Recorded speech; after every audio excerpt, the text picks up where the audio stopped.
Free fire গেমটা এমন একটা গেম যেটা যে একবার খেলছে সে বারবার খেলতে মনে চায়। প্রথম পারবে না, চেষ্টা করতে করতে যখন পেরে যায় তখন আর ছাড়ে না। আর এই গেমটা যারা একবার খেলছে, যার মনে একবার জায়গা করে নিয়েছে, সে কখনোই এই গেমটা বলতে পারবে না। সে যদি 1 দিন 2 দিন 7 দিনও না খেলে, সে 7 দিন পর আবার ঠিকই এই গেমটার ভিতরে ঢুকবে। কারণ এই গেমটা কখনো কাউকে কষ্ট দেয় না। এই গেমটা সবসময় সবাইকে আনন্দ রাখে। এই গেমটাতে আমি অনেক সময় কাটাইছি, আর এটা আমি কখনো ভুলতে পারবো না। এই গেমটা আমার কাছে এমন একটা গেম যেটা কিনা আমি বলে বোঝাতে পারবো না।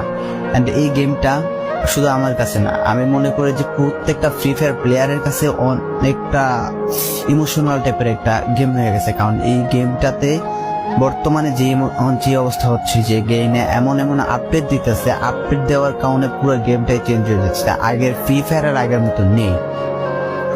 তো এই কারণে হয়তো কোনো এক সময় আমরা এই গেমটা ছাইড়া দিতে হবে, তবে ছাড়া হবে না। যদি ছাড়া হয় তাহলে শুধুমাত্র গেমটা ব্যান্ড হওয়ার পরে ছাড়া হবে। তো যদি পার্মানেন্টলি গেমটা ব্যান করে দেয় তাহলে আমাদের এই গেমটা থেকে বিরত থাকতে পারবো। আর না হলে কোনোভাবে ছাড়া, যতই আপডেট আসুক না কেন আমরা ছাড়তে পারবো না। এই গেমটার প্রতি যত একটা মায়া জড়াই গেছে, তো এটা আমাদের পক্ষে ছাড়া একবারে পসিবল না।